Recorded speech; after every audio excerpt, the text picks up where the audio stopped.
Good afternoon. This is Akashvani and I am Abhishek Mukhopadhyay with the Midday News.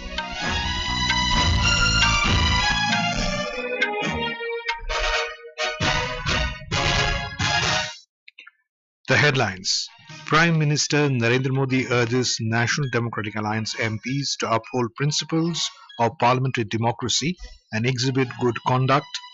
Discussion on the motion of thanks to the President's address continues in both houses of Parliament. Prime Minister Modi to reply to the motion in Lok Sabha this evening. Flood situation remains critical in Assam, affecting more than 6 lakh people across 19 districts. Heavy rainfall reported in Gujarat, Uttarakhand and Bihar. T20 World Cup winning Indian team remains stranded in Barbados as Hurricane Beryl in Caribbean Sea intensifies. Prime Minister Narendra Modi today urged NDA members of Parliament to adhere to the rules of Parliament, uphold the principles of parliamentary democracy, and exhibit good conduct, which he said is essential for being a good MP. Mr. Modi stated this while addressing the NDA Parliamentary Party meeting in New Delhi this morning. This was the first meeting of NDA since the formation of the new government. Briefing media after the meeting, Parliamentary Affairs Minister Kiran Rijiju informed that the Prime Minister guided all NDA MPs on proper conduct. Mr. Rijiju conveyed that the Prime Minister also emphasized that every MP has been elected to serve the country, and regardless of the party they belong to, service to the nation is the foremost responsibility. सारे NDA के सांसदों को आदरणीय प्रधानमंत्री जी का आग्रह है, अच्छा सांसद बनने के लिए जो आचरण की आवश्यकता है वो पूर्ण रूप से अपनाएं और हम नियम के साथ और पार्लियामेंट्री जो कन्वेंशन है, ट्रेडिशन है, उसी के साथ पेश आना चाहिए। तो ये प्रधानमंत्री जी का जो मार्गदर्शन रही है, मैं मानता हूं कि हर एक एमपी को, खास करके जो पहले बार चुन के आए हैं, ऐसे सांसदों के लिए बहुत अच्छा मंत्र दिया है। Mr. Rijiju said the Prime Minister also encouraged MPs to develop expertise in issues of the interest such as water, the environment and social sectors. Prime Minister Narendra Modi will reply in the Lok Sabha this evening on the motion of thanks to the President Draupadi Murmu's address to the joint sitting of both the houses. He will reply in the Rajya Sabha tomorrow. This was informed by Parliamentary Affairs Minister Kiran Rijiju after the NDA Parliamentary Party meeting in New Delhi. Meanwhile, both the Houses of Parliament today resumed discussion on the motion of thanks to the President's address. In the Lok Sabha, participating in the discussion, Akhilesh Yadav of the Samajwadi Party said, the present government lacks absolute majority and this is a victory of the India alliance. During his speech, Mr. Yadav raised questions over the Indian economy, saying that despite India becoming the 5th largest economy in the world, per capita income is still low. कहने को सरकार ये कहती है कि ये 5th largest economy बन गई है और जीडीपी के मामले में 5th वर्ल्ड की इकोनॉमी बन गई है, लेकिन अध्यक्ष मोदी ये सरकार क्यों छिपाती है कि अगर ये हमारी सबसे लार्जेस्ट इकोनॉमी, अगर हम 5वें नंबर पर हैं, तो हमारे देश की पर कैपिटा इनकम, प्रति व्यक्ति आय हमारे किस स्थान पर पहुंची है। Mr. Yadav also raised the issue of paper leaks. Kalyan Banerjee of TMC alleged that opposition leaders have been targeted by the misuse of central agencies. He also alleged that attacks had been made on the federal structure in the last 10 years. K.C. Venugopal of the Congress claimed that Lok Sabha election results are a moral victory for the opposition. He also raised the issue of rail accidents to criticize the government. Santosh Pandey of the BJP raised objections over yesterday's remarks of leader of opposition Rahul Gandhi, allegedly on a particular community. संसद के अंदर आपने शुरुआत की है, संसद के अंदर चिल्ला चिल्ला करके आपने जिस प्रकार की बातें की है, यहाँ की परंपराओं को तोड़ने की कोशिश की गई है, मर्यादा को तार तार करने की कोशिश की गई है, किंतु हमारी ये उच्च परंपरा रही है, इसमें आप सफल नहीं हो पाएंगे। राहुल गांधी जी, ये संसदीय पाठ क्या पढ़ा है? Soumitra Khan of the BJP raised the issue of alleged atrocities on BJP workers in West Bengal. He also raised the issue of reported atrocities against women in the state. There was heated exchange between the Treasury and the TMC MPs over the issue. In the Rajya Sabha, participating in the discussion, Virendra Prasad Vaishya of the AGP raised the issue of inclusion of 6 communities of Assam in the list of scheduled tribes. He also talked about issues of illegal migrants in the state and stressed on the need to take steps to protect the identity of indigenous people of Assam. Mr. Vaishya demanded that flood and erosion in Assam should be declared as a national problem. BJP MP Ashok Rao Chavan of the BJP said that a wrong narrative was established during the election that his party intended to change the constitution.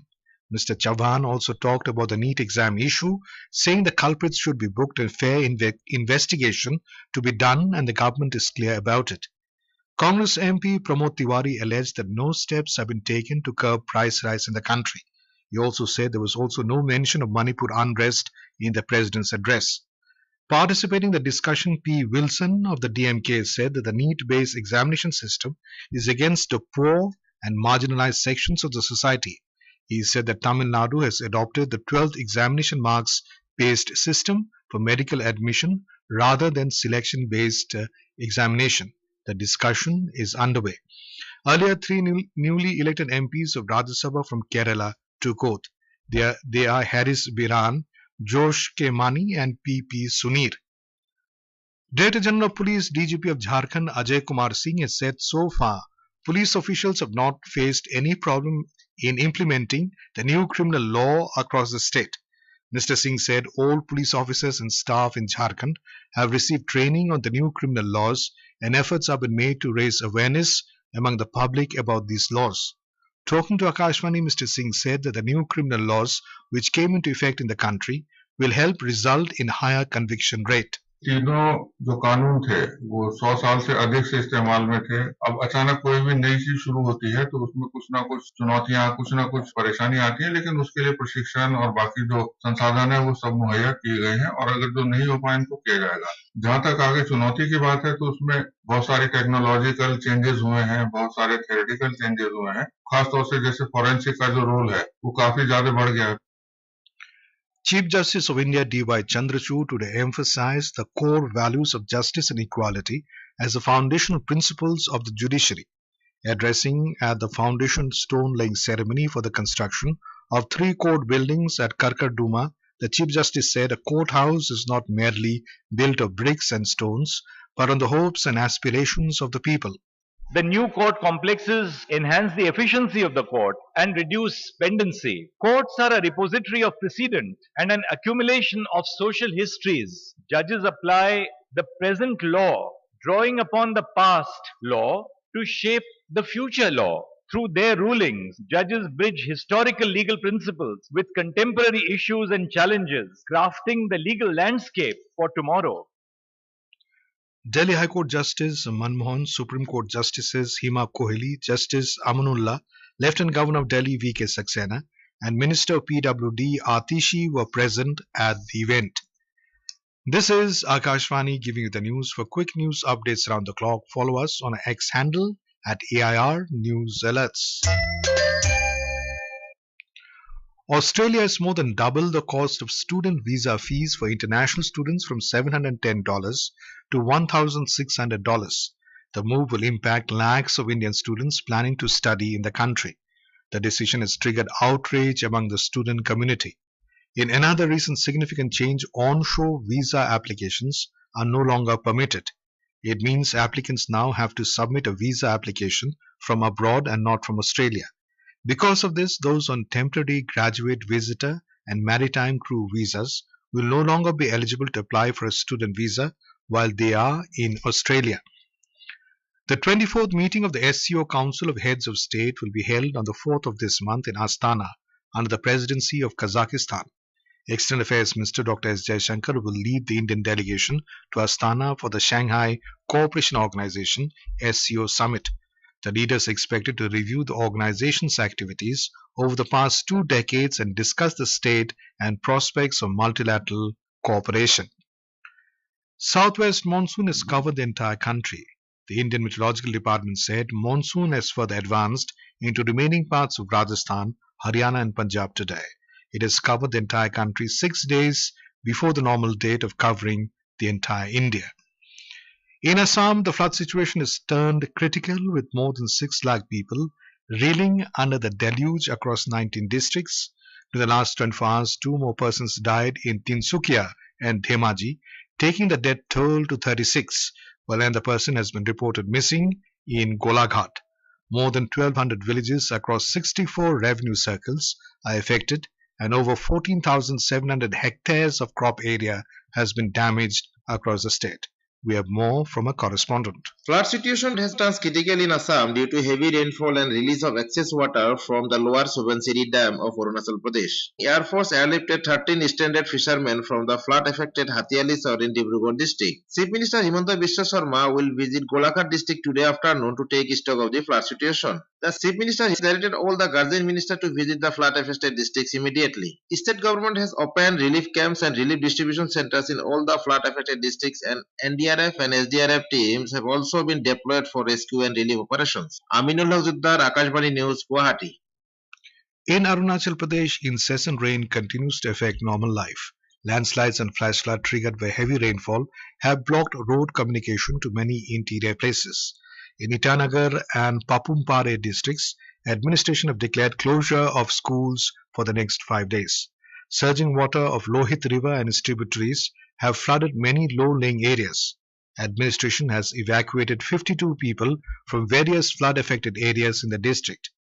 In Namsai and Changlang districts, Assam Rifles has launched Operation Savior to rescue stranded civilians and provide relief to the flood-devastated villages.